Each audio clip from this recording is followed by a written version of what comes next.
होली की आत्मा।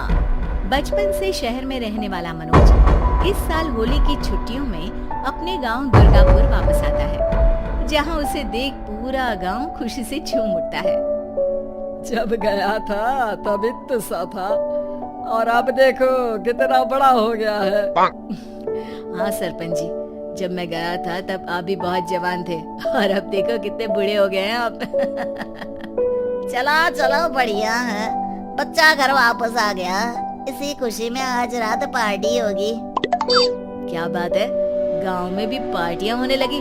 वैसे अगर पार्टी की बात है तो आज क्यों सीधा होली पार्टी करते हैं। होली पार्टी की बात सुन चहल पहल में अचानक सन्नाटा छा जाता है, जिसे देख मनोज को कुछ अजीब लगता है, लेकिन तभी सरपंच बात पलट देता है। बहुत देर हो गई, चलो सब अपने घर चलो, पार्टी के बारे में कल सोचेंगे।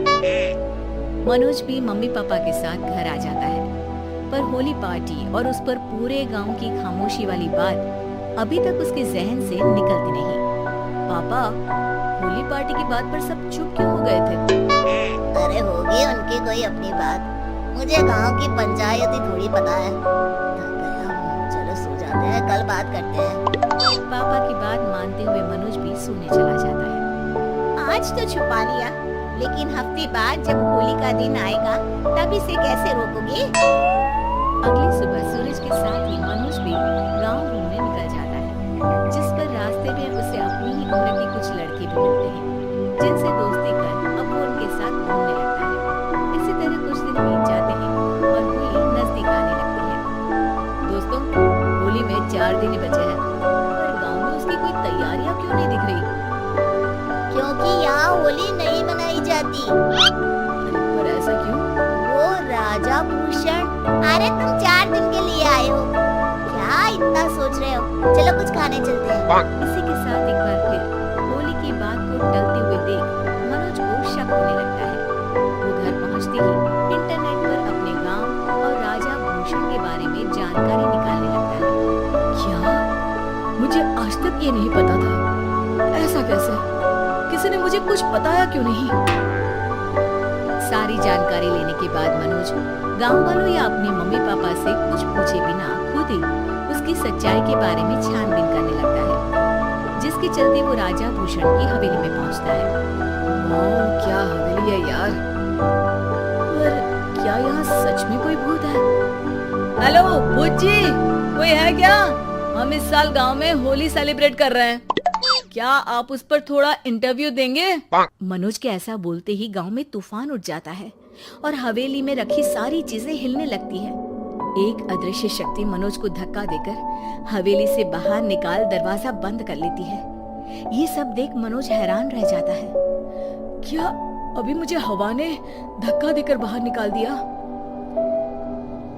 मेरे होते हुए इस गांव में कभी होली नहीं बन सकती, इसलिए दोबारा ऐसी कोशिश भी मत करना, अंजाम बुरा होगा।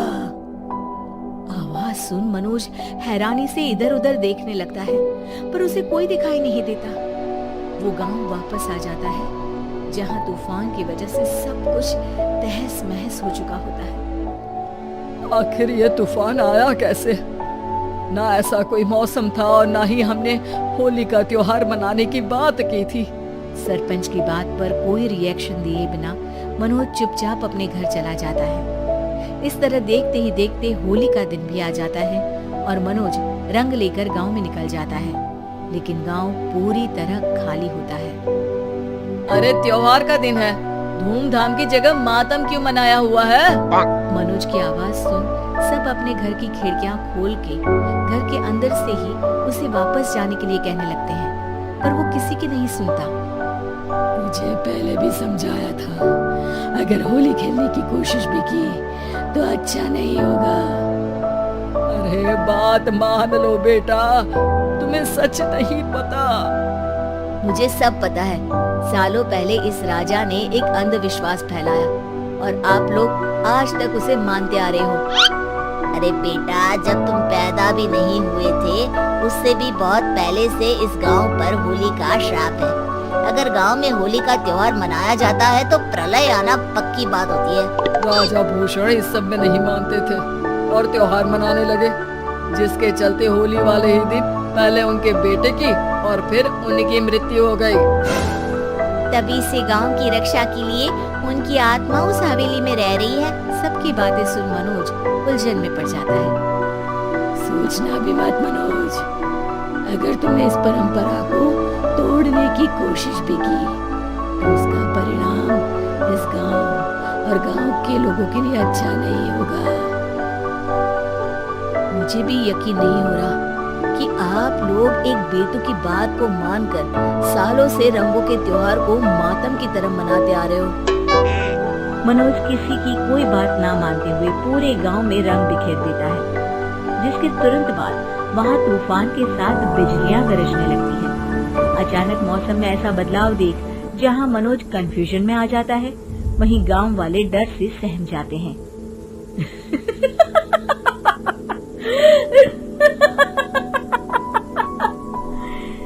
इस लड़के ने हमारे जैसे सिर्फ अपने स्वार्थ के लिए नहीं बल्कि पूरे गांव की खुशियों के लिए यहाँ होली मनाई है, जिस वजह से अब इस गांव पर होली का श्राप टूटता है। ऐसा बोलकर राजा का भूत वहाँ से गायब हो जाता है, जिसके बाद गांव के लोग धूमधाम से होली मनाते हैं। खुशियों के रंग गांव में बिखरे ही होते हैं कि अगली सुबह अचानक मनोज कहीं गायब हो जाता है और एक बार फिर गांव में होली का नया राज शुरू हो जाता है।